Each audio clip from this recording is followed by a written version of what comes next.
Turns out our big, beautiful boy got clip-chimped. And I'm going to tell you exactly how in a moment. Let's take a look. To the latest on our presidential race, the presumptive Republican nominee, former President Donald Trump, is taking heat for the language he used at a rally in Ohio over the weekend, where he lashed out at migrants and defended January 6 criminals. Ed O'Keefe has more now from the White House for us. Ed, Donald Trump's former vice president says he will not endorse him. We are in unusual territory here, to say the least. What is going on? That's right, Tony. We sure are. Mike Pence says his differences with Donald Trump aren't over style or language. Pence argues his former boss is walking away from conservative principles like fiscal responsibility and opposition to abortion. So he can't back him. I've come to the conclusion that I won't be endorsing Donald Trump this year. A forceful rebuke from Donald. Boo! Traitor! You have no constituency. No one cares.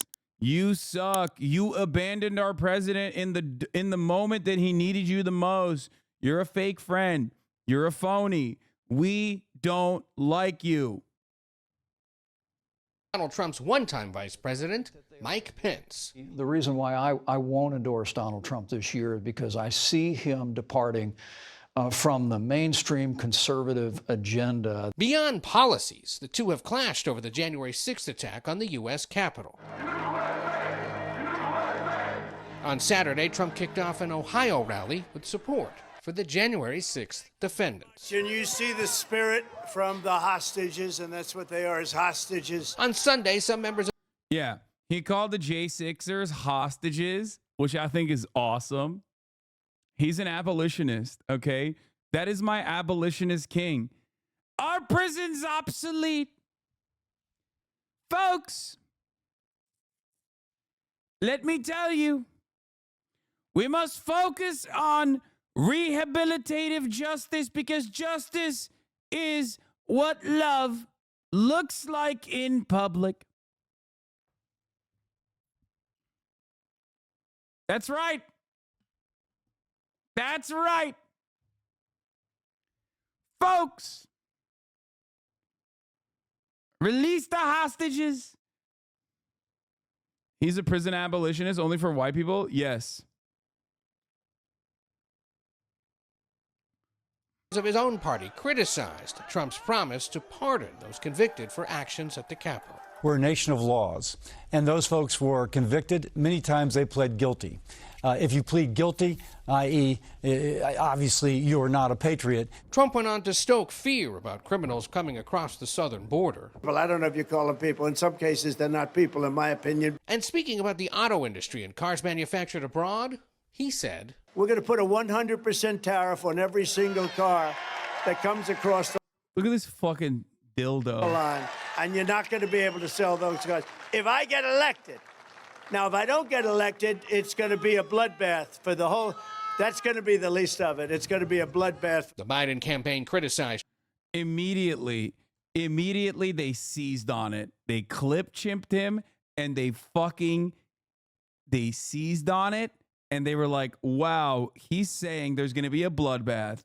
To be fair, under other circumstances, Trump has basically likened, he uses spicy language for sure. And and do I believe that he's not like memeing on what will happen if he doesn't get elected as far as like political violence? Certainly. But this isn't one of those instances. What the fuck? Hold on. Trump's use of the word bloodbath, saying he was doubling down on threats of political violence. The Trump campaign hit back, saying the comment was taken out of context. As for President Biden, he celebrated St. Patrick's Day here at the White House yesterday, while also celebrating a record $53 million fundraising total in February. This week, he's headed west for stops in the battleground states of Nevada and Arizona, which he won in 2020, will be critical in November. He'll also be making some stops in Texas to raise money. Tony? Yeah. November itself will be critical. Ed, thank you very much. Republicans find themselves answering questions about one man and one man only, Donald Trump. The Sunday shows were filled with questions about two eye-catching comments Trump made last night. In one, Trump said migrants are not people.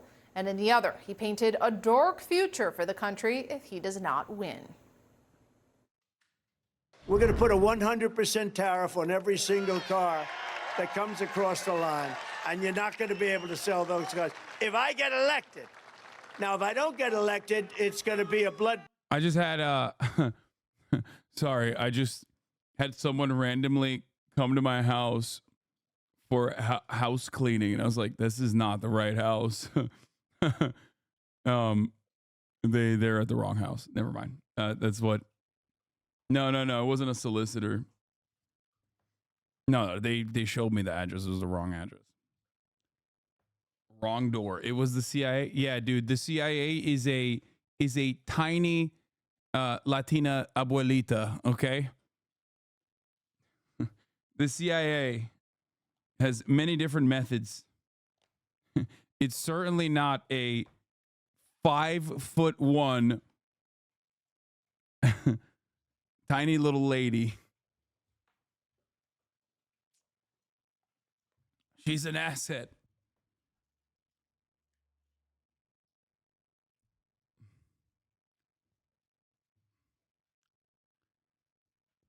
The CIA is woke now. Yeah, she's a trained assassin. Kim Jong-un gets Turkish ice cream. Wait, what the fuck? No, that's not actually Kim Jong-un. Shut the fuck up. Where was I? Oh, so we were talking about the bloodbath thing. Do I believe personally that Donald Trump and his supporters might do another fucking January 6th? Maybe, right? It's not unlikely.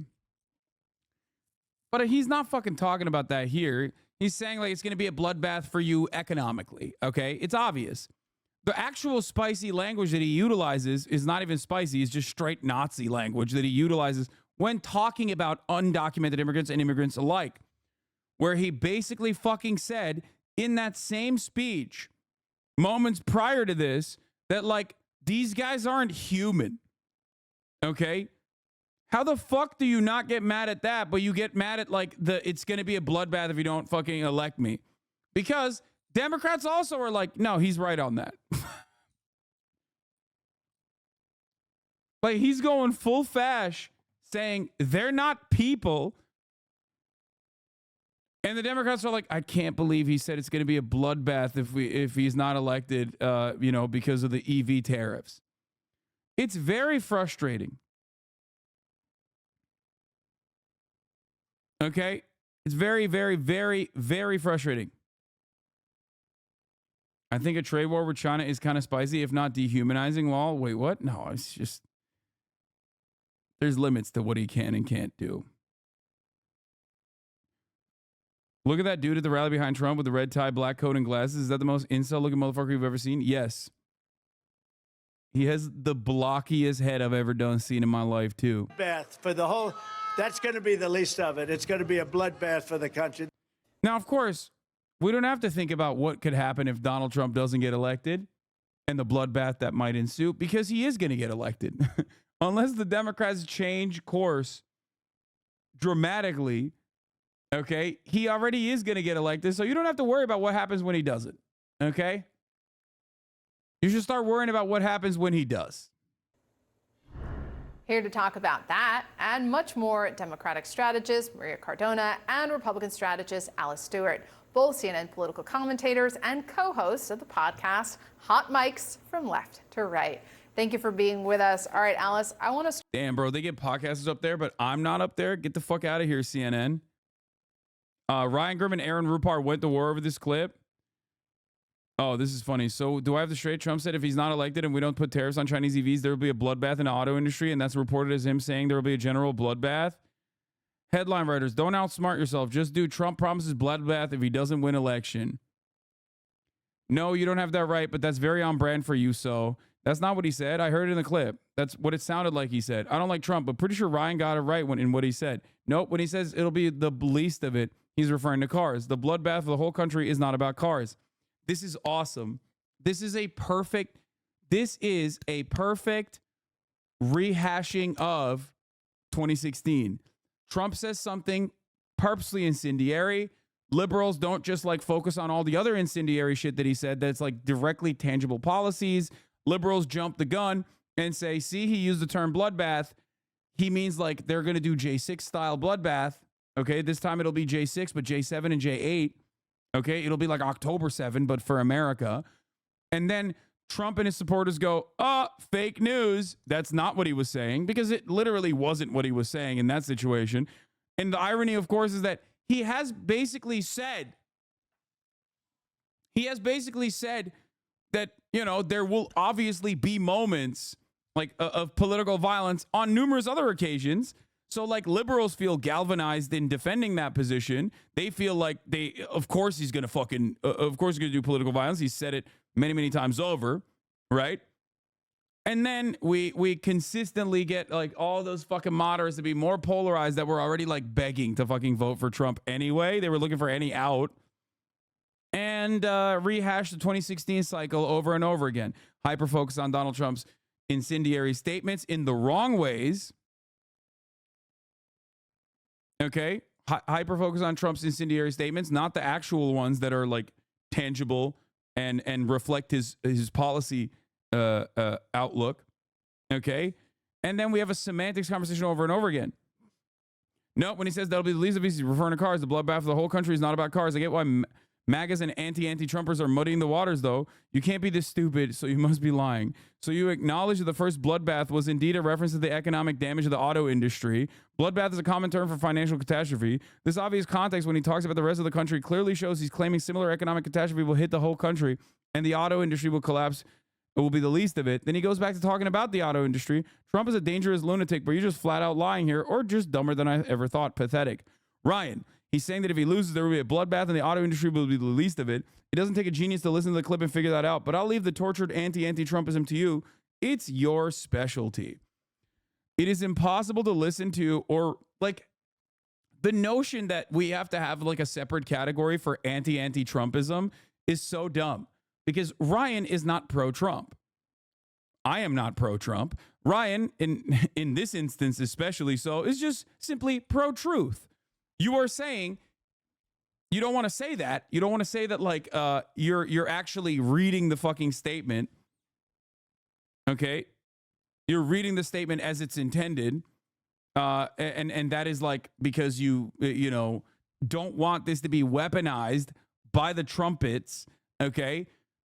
And immediately that's like, well, you must be a trumpet yourself, but we know that you're not a trumpet, so we'll just claim that you're anti-Trump.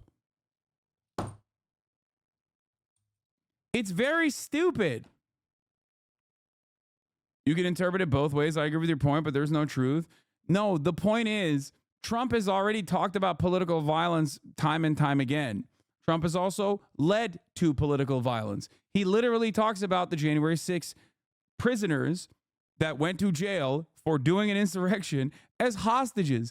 It is clear how he feels about political violence. He is on board with it. Okay? He's on board with political violence. You don't have to fucking manufacture an additional narrative off of something that he can very easily defend. It is so stupid. It is so goddamn stupid. And to present people like Ryan especially as like anti-Trump, as though they don't, as though they specifically hate, like as though they are the real centrists here, is idiotic. What did Asmongold say? Yeah, exactly. It's the Asmongold quote about, people making up shit about me. If what I say is so bad, why make up shit? Except in this circumstance, Trump does say a lot of bad shit. So you don't have to fucking look that far. And then have the media narrative be driven by, did he or did he not mean that there's going to be political violence? Especially when there will be political violence, and he will definitely say that there should be political violence down the line anyway.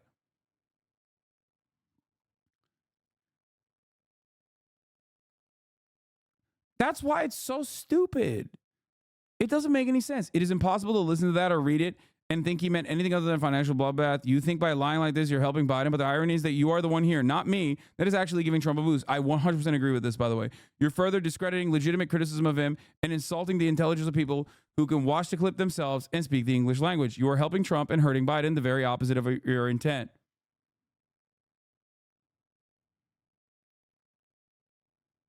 Yeah.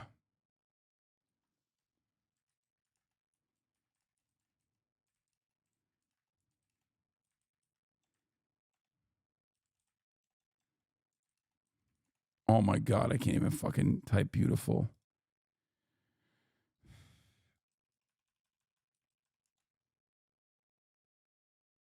The liberal hysterics and cope at their finest. Biden is cooked and they're grasping blindly in the dark for anything. Yeah. Yeah. By the way, hey guys, Donald Trump actually did use Hitlerian language in that conversation, in that speech. My favorite Aaron tweet as of late. Fair warning right now that I'm going to have no fucks to give this election cycle. The choice between democracy and authoritarianism, sanity and insanity. I'm going to call out anybody who obscures that very clear and vital distinction. It's all on the line. Yeah. Dude, Aaron is going to make you wear the latex cuck suit, okay? This time, tonight is different. He's not wearing the latex suit. You are. You better not come after our boy Brandon or democracy.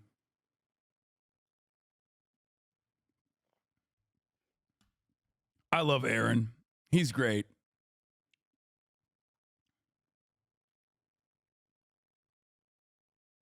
Start with you. The Trump campaign says the bloodbath comment was just about the auto industry. Your reaction? I believe it. Look, you have to look at, there are several definitions of bloodbath, but one of the definitions of the word bloodbath is a period of disastrous loss or reversal. That phrase is used all the time. We're talking about the economy or the stock market. That's the context I truly believe he was using in this case. He's talking in Detroit, he's talking about the auto industry, and he was making the case, and of course, I'm not surprised Democrats took it out of context. He's making the case of what about China, and if they're going to build huge manufacturing facilities in Mexico and think they're going to sell these cars up in America, if he's president, there will be a 100% tariff, and they are not going to have the economic result that they're currently getting with the Biden administration. And also, the campaign made the point quite accurately that Joe Biden's electric vehicle mandates are killing the American manufacturing industry. And they're making the case that under the Biden administration, it's not great news for the auto. Yeah, it's crazy that CNN not covering that he said migrants weren't human, literally like in that same speech. I think around 30 seconds prior or 30 seconds after. Okay? He literally said migrants aren't human. And they're like, I can't believe he said it would be a bloodbath for the auto industry, which we will now talk about endlessly. Auto manufacturing industry, and that's an accurate statement. Maria. Oh, bless your heart, Alice. Look, of course I don't buy it. And what Alice is saying reflects every single kind of pretzel that Republicans are bending themselves into trying to dismiss it, spin it, or try to embrace it. But the fact of the matter is, Paula, Donald Trump has a history of this dark, violent, dangerous rhetoric. And we already saw the result of what happens when he uses that rhetoric. Because even though every single Republican that is asked is going to try to spin it and pretend that it really had nothing to do with a real bloodbath, his cult MAGA supporters and followers totally know exactly what he was telling them. Yeah. Oh my God. Dude, we're so fucking cooked. Chat is over. Trump president. Trump is going to be president. This is like, this goes along with, the other tweet that I actually ended up closing for some reason. This conversation, what Trump meant and what Trump actually didn't mean, goes along so perfectly with this piece of news that I didn't cover when it first popped off on March 15th. Hillary Clinton and Hamilton's Lin-Manuel Miranda are reportedly stepping into the spotlight for President Biden's campaign, hosting a Broadway-themed fundraiser together. It's so fucking Jover, dude. It's so Jover. I'm not even, oh my God. I mean, come on, bro. Come on. 1, 2, 3, 4, 5, 6, 7, 8, 9. There are 10 things you need to do. Number 1. You register to vote and it's on. You post that Hillary. Yeah, no, you deserve it. You deserve to see this. Sign up on your lawn. Number 2. Call some undecideds with your crew. Your cousins in Ohio, maybe try and flip them blue. Number 3. Watch Hillary examine the terrain. Watch a campaign with the man Tim Kaine. Tim Kaine in the membrane. Tim Kaine in the brain. Number 4. Hillary makes each decision, looking at the world from a rarefied position. A public servant with tenacity, agility. Mi gente, experience is not a liability. 5. Now we all know this is the time when the other side tries to fly low, we go high. We know that our Hillary's no quitter. We watch as her opponent sits and fiddles with his Twitter. 7. Confession time, all in a burst. I want to vote the candidate puts our kids first. November 8. Your last chance to participate. Roll up to your polling place, vote up in your home state. It was so cringe. CBS literally lowered the audio and were like, fuck, they were too late to obviously lower the audio. But Rare they literally HasanAbi. they lowered the audio. Because they were like, maybe we can salvage this. And it's down to the nitty gritty. 3 weeks to go. Are you ready, New York City? Yes, in a world gone berserk. Hillary rolls up her sleeves and goes to work. I have only one overwhelming feeling. Anybody here want to shatter a glass ceiling? 9. Look them in the eye, clear your throat. Summon all the time you can devote. Then count 1, 2, 3, 4, 5, 6, 7, 8, 9. Number 10 paces, vote. Dude, he it goes so hard. I just love his face on this. Like he's like, I did that. He's like, I did that shit. Like he's like, I can't believe it. Like I went so fucking hard with this. 8, 9, number 10 paces, vote. Like, look at the intensity. Yeah, I did counting in my rap.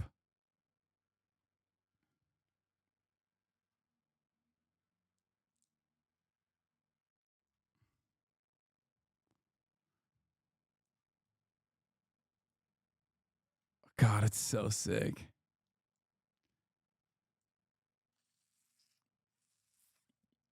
Hell yeah. Mi gente.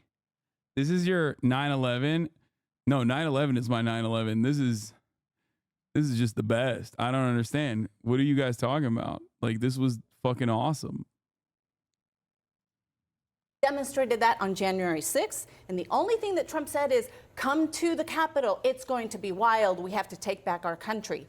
Imagine what will happen when he loses after Trump says things like, it's going to be a bloodbath if I lose. That is dangerous, it's irresponsible, and he should not get away with it, and certainly Republicans should not be trying to dismiss it. But even answering questions like this cannot be helpful for Republicans in terms of their own election prospects. No, and this is, many in the liberal media would rather focus on this than talk about how poorly the economy is and how bad things are at the border and how public safety is not good in many cities across the country. And, you know, my dear friend Maria, I just do have to push back on the fact that what is dangerous is when Democrats take things out of context. He was talking about the auto industry. He wasn't talking about January 6th. And believe me, I have been. Our country. You and I have we had, heard it. We have had many conversations. I disagree with everything he had to do with January 6th and questioning the integrity of our election.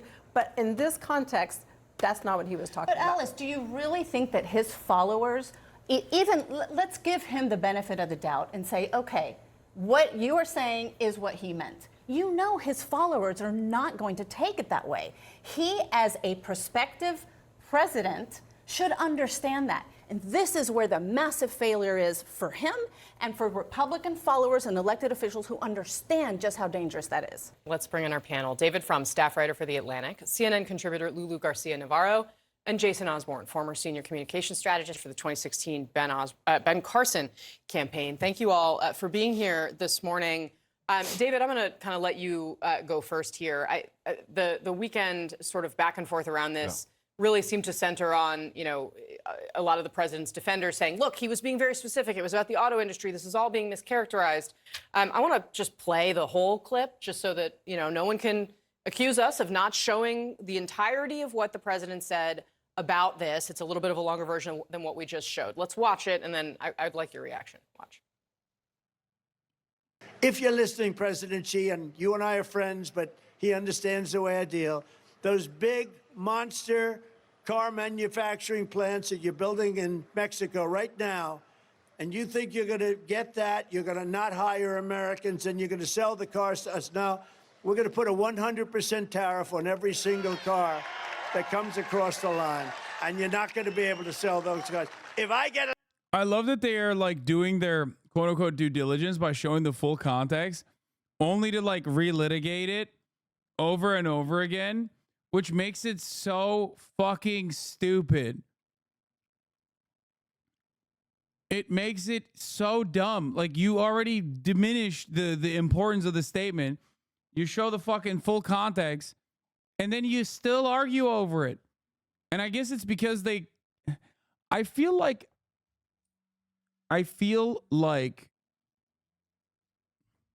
the reason why they're doing this is because like they don't really care about like what this does for Brandon's camp. And I think like Brandon has already pushed the bloodbath narrative anyway.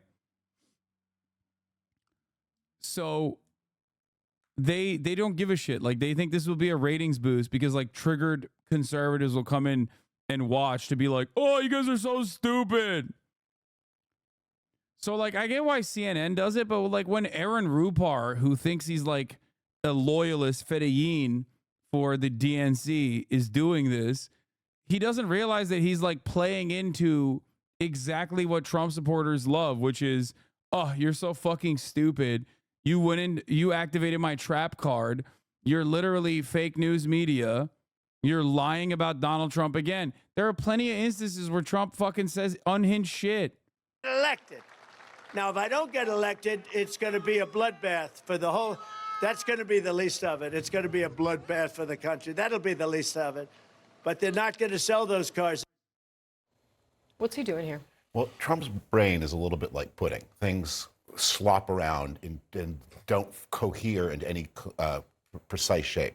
But I looked it up. In the past 12 months, past year, former President Trump has threatened violence in one form or another at least 5 times that I can count. On his Truth Social, with images of him putting a baseball bat at the head of the New York DA. He's threatened death and destruction if he's not elected. So if this had come out of the blue, you might say, okay, the pudding brain has spat out something formless in the context of saying we're going to blow up the U.S.-Mexico free trade agreement and massively raise the price of cars for American consumers. He said something else, but 5 times. This would be the 6th incident of a call for violence in the past year. So I think it's at that point you get to say, if you're predicting death and destruction if you lose, if you're saying there's going to be bedlam if you lose, if you invite your supporters to go after the New York Attorney General, when you then say, and there will be a bloodbath if I lose, you lose the benefit of the doubt because there's a pattern here that goes back a year. I think one of the things that to me is really interesting about this entire speech was that he started it by lauding the January 6th. And let's show that. Yeah. Go ahead. Let's play that, and then we're going to pick up where Lulu left off. Okay.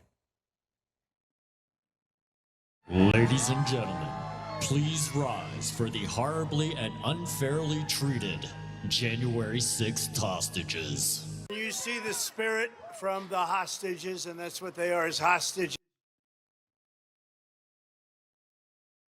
Genders are like the Twin Towers. And I identify as an airplane. It's so stupid.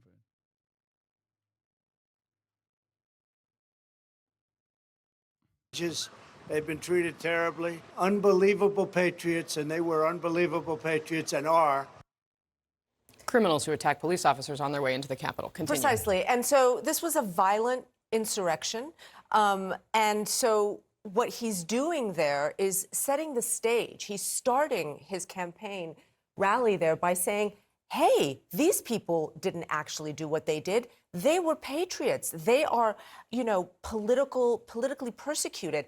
And it sets the stage for this normalization of violence. And so when he uses words like bloodbath, talking about the car industry, already the people who are listening to him are primed to understand that he's really talking about something else. Well, and this is kind of part of it. This is so stupid. He said hostages. Yeah, January 6ers, the political prisoners, free them. My goat. He's right. I'm telling you, dude, he's saying our prison's obsolete. He's saying that America must change its ways, okay?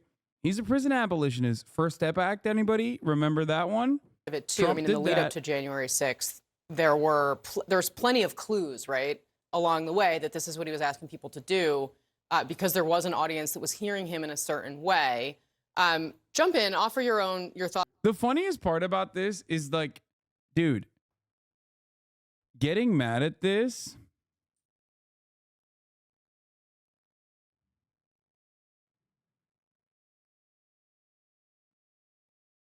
Hold on, sorry. I'm texting David. Dave 1 of Chromeo.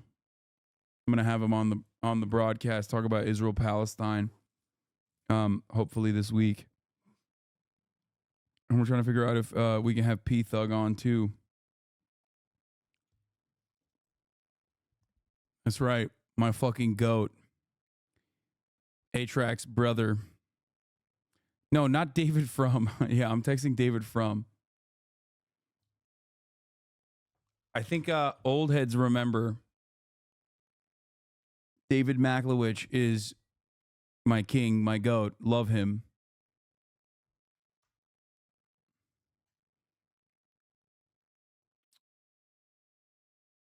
No, not Patrick, but David. Don't even joke, please. What do you mean? Why would I joke? I've had him on a bunch of times. I've been friends with him for like 10 years at this point almost. As a 34-year-old Chromeo superfan, it pisses me off your pals with Dave 1. Wait, what? Yes. And yes, Dave 1 is A-Track's brother. That's also true. David is incredibly handsome, incredibly stylish, and also incredibly thoughtful, empathetic. One of the GOATs of all time. One of the greatest of all time, okay? He does not age. He's the man. Thoughts here if you think these folks are on the wrong track, but I'm interested in that piece of it as well. Well, I'm not going to sit here and defend, like some of the other Republicans that have been on here defend. I know what he was referring to. I would say that, like, this isn't unusual for Trump to kind of go off cuff. Oh, the point I was going to make was this, okay? Donald Trump says unhinged shit all the time. If he wanted to say it's going to be a bloodbath if you don't elect me because, like, we're going to go out and kill people in the streets, he would just say that.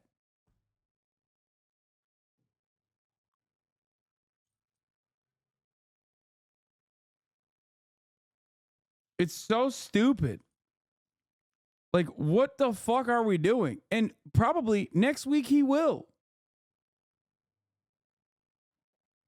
So why are you just like doing it when he's not saying it? You know what I mean?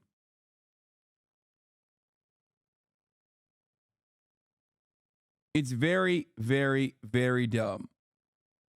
The excuse that the teleprompter was moving around and shaking around. I mean, what Trump does at these things is he gauges the audience reaction, and I think if he's focusing on certain parts of the audience and he's starting to lose them, they're not understanding what he's saying, they're waiting for that red meat thing, he throws something out there. It's careless and it's reckless, right? But I don't necessarily feel that,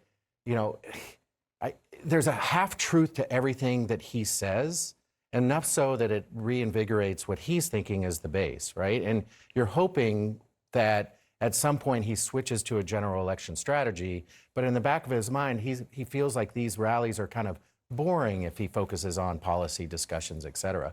So the January 6th thing, I have honestly no idea what that's about. I can't. Do you really think Trump doesn't always phrase things in a way where he has plausible deniability? No. What are you talking about?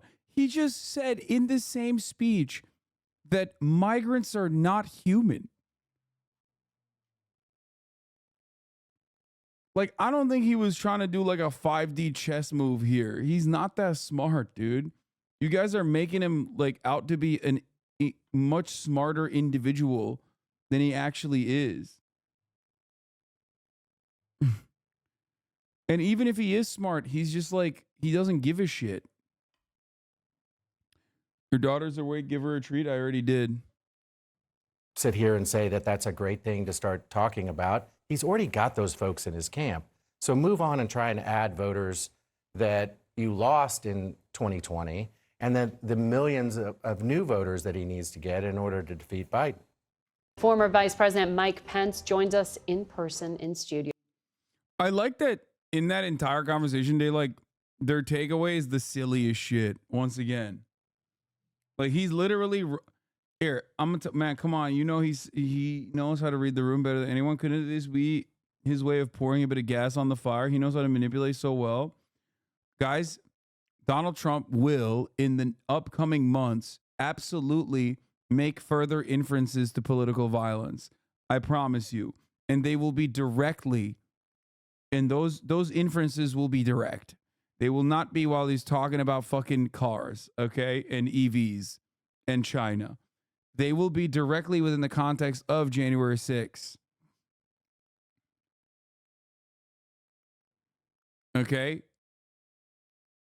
The reason why the stand back and stand by doesn't make sense to make a comparison on here is because that was a direct answer to what do you do about the Proud Boys?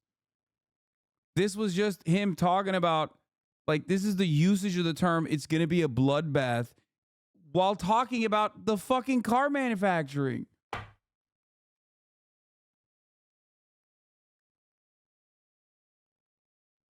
That's the difference. He does do that as well when he's like locked into a corner or some shit like that.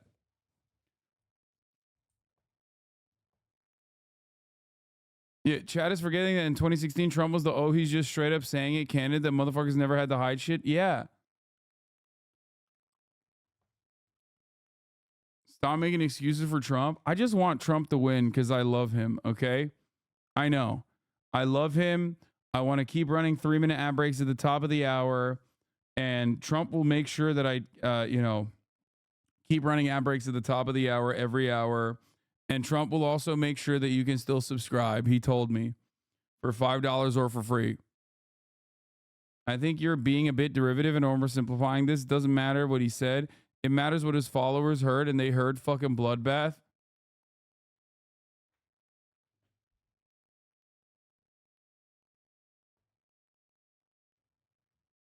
Guys, I don't know if you heard, but he also said Mexicans are rapists and drug dealers.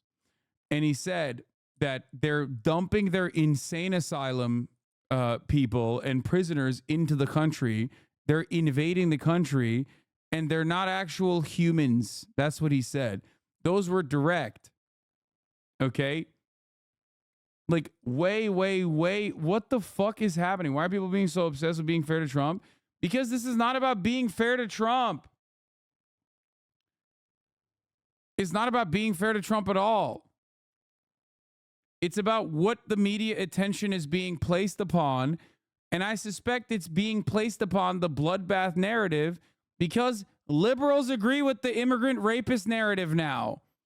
So they can't criticize Trump too hard on the immigrant rapist shit because Joe Biden is also pushing a right-wing immigration bill. That's it. That's my point. Okay. And guess what? Is Hasan gaslighting liberals today over the bloodbath comments? Yes, dude. I'm gaslighting liberals by saying he's talking about the fucking auto manufacturers and that the fact that mainstream media hyper-focusing on the bloodbath thing is a relitigation of the exact 2016 cycle that caused a lot of animosity for a shit ton of people that love this battle. They love being like, oh, you took them out of context, you fucking silly liberals. You guys are so stupid. Bro, you're doing the pancakes waffles meme? No Democrat thinks it's poggers that Trump called migrants animals? No. But because Donald Trump, they talked about the vermin thing when Donald Trump was talking about how you know, he believes that immigrants are vermin, right? And how Hitlerian that is. And then what did Joe Biden do? Like a month after that made its way through the media cycle, Joe Biden went forward with an incredibly right-wing, pro-Trump border immigration bill, which features $22 billion to Border Patrol, that the Border Patrol union actually originally pushed for as well, only for Donald Trump to say, no, actually, we don't want this bill.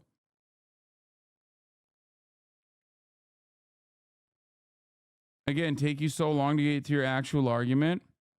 Then say that not an hour ago, making excuses of it. Yeah, first and foremost, I did start off this conversation with saying just that. Okay? That's actually, you might not have heard it, but I did start with specifically that point. Okay?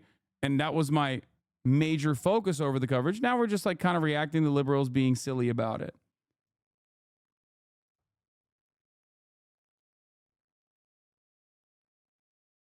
Okay? What do you want me to do?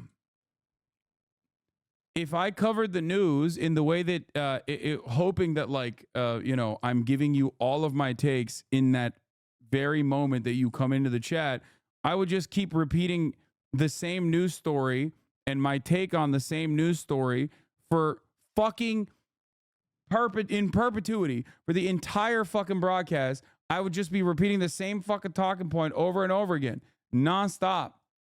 When instead I should be repeating that at the top of the hour, there's a 3-minute ad break. And if you no longer want to see those ads, all you need to do is subscribe. I forgot to run it, so I'm running it now.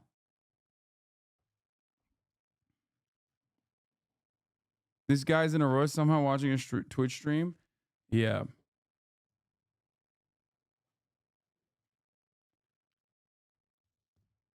I'm seeing so many people ready to blame the left if Trump wins. Yeah, it don't matter.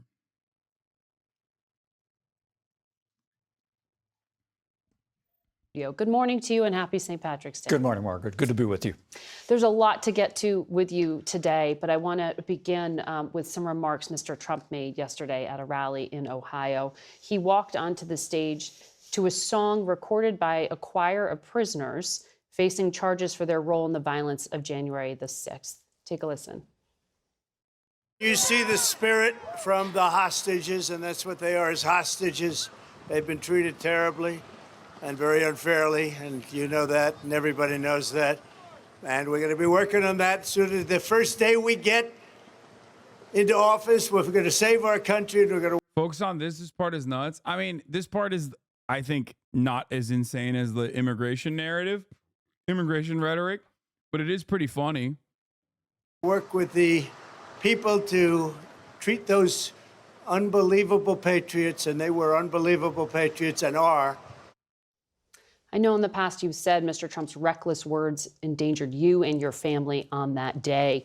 What do you think when you hear him refer to those people facing charges as hostages and patriots? Well, I think it's very unfortunate at a time that there are American hostages being held in Gaza, that the president or any other leaders would refer to people that are moving through our justice system as hostages. And it's just unacceptable. I was there on January 6th. I have no doubt in my mind, Margaret, that some people were caught up in the moment and that entered the Capitol. And they're certainly entitled to due process of law for any nonviolent activities that day. But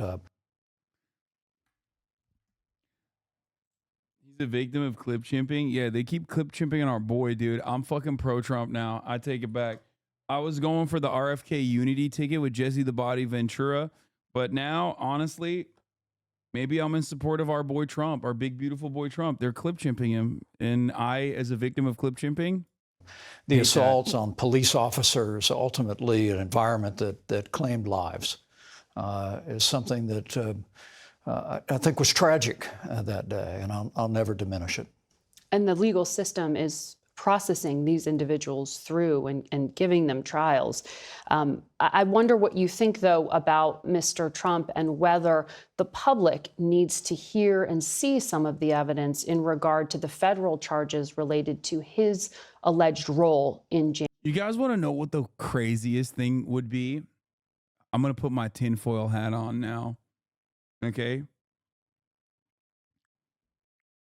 What if there's an October surprise and Netanyahu facilitates a ceasefire specifically after Trump's election?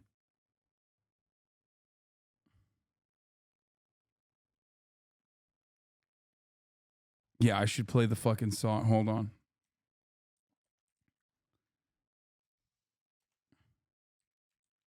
Hold on. You're right.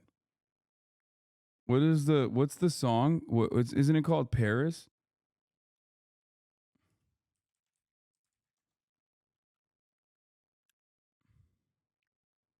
Here.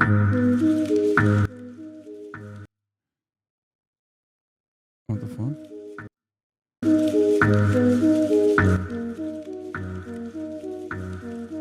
In 1980, representatives of Ronald Reagan's presidential campaign made a secret deal with Iranian leaders to delay the release of American hostages until after the election between Ronald Reagan and President Jimmy Carter, the incumbent, happened. The detention of 66 Americans in Iran held hostage since November 4th, 1979, was one of the leading national issues during 1980, and the alleged goal was to thwart the Carter regime from pulling off an October surprise. Reagan won the election, and on this day of his inauguration, minutes after he concluded his 20-minute inaugural address, the Islamic Republic of Iran announced the release of hostages. What if Benjamin Netanyahu, who has routinely disrespected Joseph Robinette Biden, actually has a secondary October surprise ready to go for Donald Trump? What if Benjamin Netanyahu will facilitate a permanent ceasefire deal only after Trump assumes office, leading to the Fourth Reich regime of a permanent fascist, white supremacist American government, coordinating with the Judeo-supremacist, ethno-nationalist apartheid regime of Israel, backed by Benjamin Netanyahu. Okay, that's it.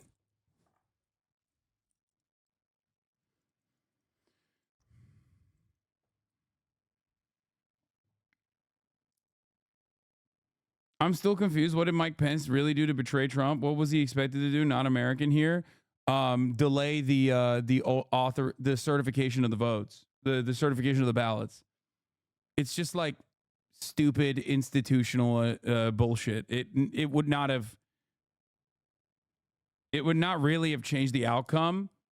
It was just more so a formality. But the Trump administration thinks that as long as Michael Pence did not certify the results and sign a paper, basically, that they could go in and change the electors. It's somewhat of a convoluted plot that relies heavily on symbolic things that the government does. Mike Pence doesn't certify the ballots. And then I guess when they hold the ballots back because he didn't certify the ballots, then there are false electors. They go back and they change out the electors in some states with fake electors that will then go and vote for Donald Trump instead, despite the fact that Donald Trump didn't win in those states, and so the electors are supposed to vote for whoever won, right? Some of those false electors did go to prison for this plot. And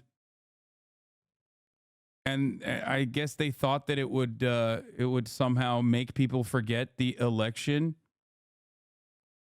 that took place, and they would just sit back and take it. And maybe with the hopes that the Supreme Court would like defend the Trump second term or something, which, you know, maybe. January 6th. Do you think that needs to happen before Election Day? Well, I think the American people lived through that moment. I and my family and my team lived through it at the Capitol that day. I think most Americans know what happened. As I've said before. Yeah, he's a bitch for not. He's a bitch for certifying. I truly do believe that that the judgment about the president's conduct that day should have been left to the American people. I know it's been brought into a criminal trial now, and we have cases around the country that have been brought related to that, notably in Georgia. But at the end of the day, by woke libtard judges, Michael. My uncle's HVAC business is in a state of disarray because he's in prison. Michael, I knew you were cloned out by Hollywood libtards that loved the vaccine after you got a vaccine-related injury and they swapped your body with a clone. But I did not know your clone would go to such dire depths. I think the American people know what happened that day. And I said the people that... We do. We legacy Americans, as Tucker Carlson calls it, know exactly what happened on that day. We were there to execute you. We were there to try you under Admiralty Court, sir, and find you treasonous. And put your head through the guillotine. The guillotine.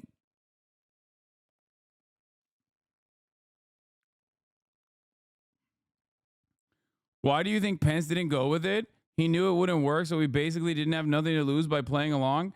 No, because what do you mean? He didn't want to go to prison, dog. That's it. What the fuck? Yeah, no, he was like, hello, this is stupid. And also, I don't want to go to prison. That's it. That's literally the only reason.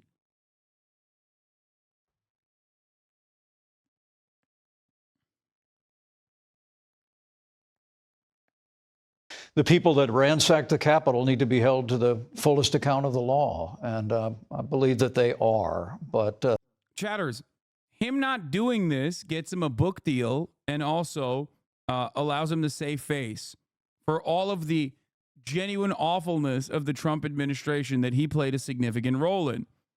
Him doing that would have landed him in fucking prison. He would have been the fall guy. All of a sudden, you're an accessory to a crime, and you don't have the fucking crazy amount of support that Trump has.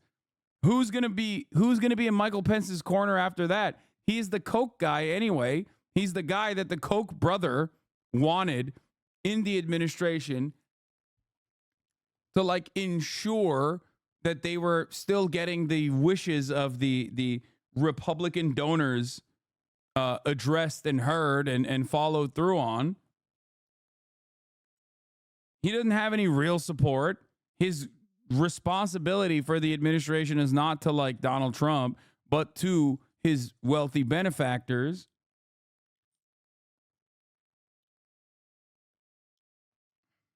The judgment about the president's efforts that day, I think, can be left to the American people. But look, I said last week that after a lot of prayer and reflection, I've come to the conclusion that I won't be endorsing Donald Trump this year. I mean, look, I'm very proud of the record of our administration, Margaret. It was a record. Yeah, see, he's a fucking freak. Record that left America more prosperous and more secure. Man, thank fuck I stopped watching HasanAbi. Bro, he put the 2 S's while calling me a like, you could have just put 1 S, dude. Destiny is the GOAT compared to this little weasel, he says.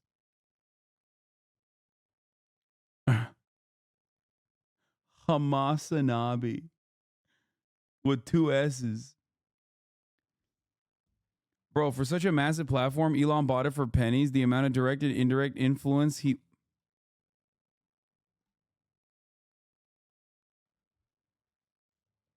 Oh, man. Of course.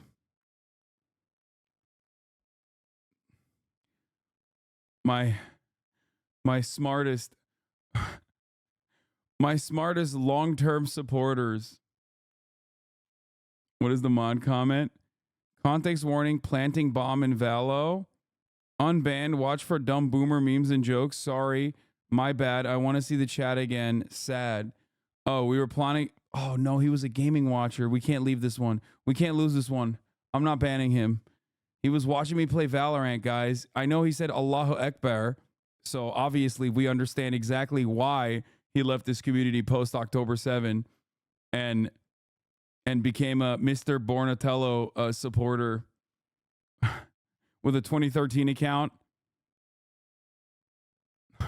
Seems like HasanAbi writing Allahu Akbar when planting a bomb in Valo, supporting Mr. Bornatello. Seeing one consistent narrative here that kind of ties everything together.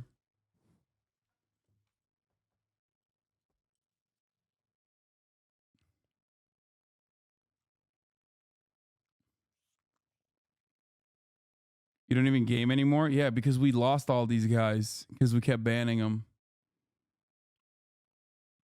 At this point, my fiance and I have been calling each other every serious version of Mr. Borancini. Is so fun in the house.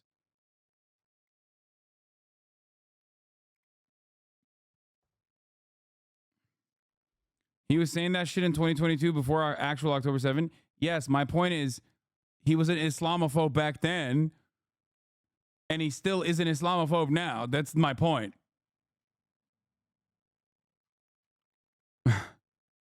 That's why he loves Mr. Broccolini.